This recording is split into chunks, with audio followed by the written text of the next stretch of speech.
Audio video सबसे पहले आप तक पहुंचे तो लाल बटन दबाकर चैनल को सब्सक्राइब करें और बेल आइकन को दबाना ना भूलें।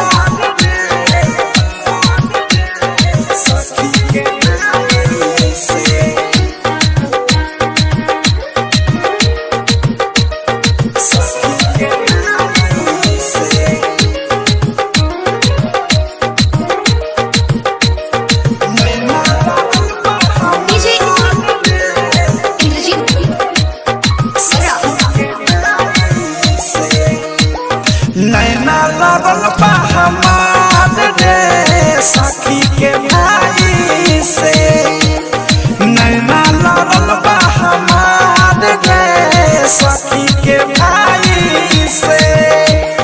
पढ़निया लिखनी संगे खेलनी कूदनी हमलारी कहीं से, हमलारी कहीं से। नैना लागल बा हमार रे सखी के भाई से, नैना लागल बा हमार रे सखी के भाई से।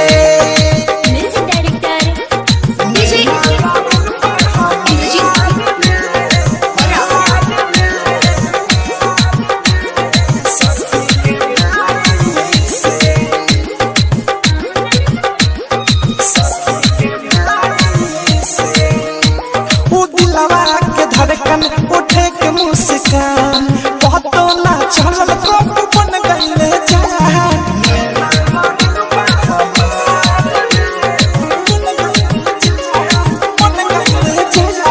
दिलवा के धड़कन उठे के मुस्कान बहुतो ना चलल कब बन गईले जान। अखिया में उनकर बसल बा सूरत चिन्ह जाई पर छाई से, हम पर छाई से।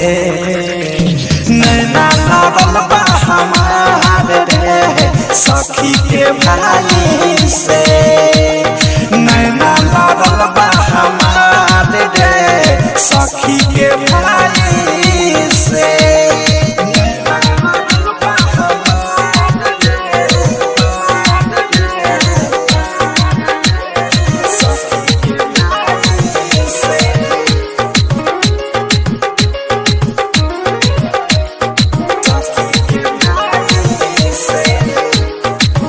रिकॉर्डिंग स्टूडियो छावना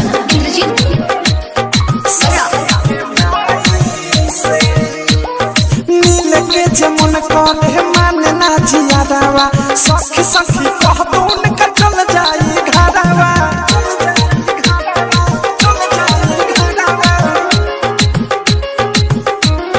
नील के जमुन कले मान ना जियादावा सखी सखी कह तो उनका चल जाई घरवा।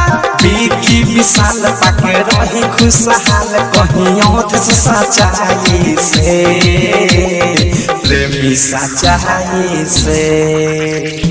नैना लागल बा हमार रे सखी के भाई से, नैना लागल बा हमार रे सखी के भाई से।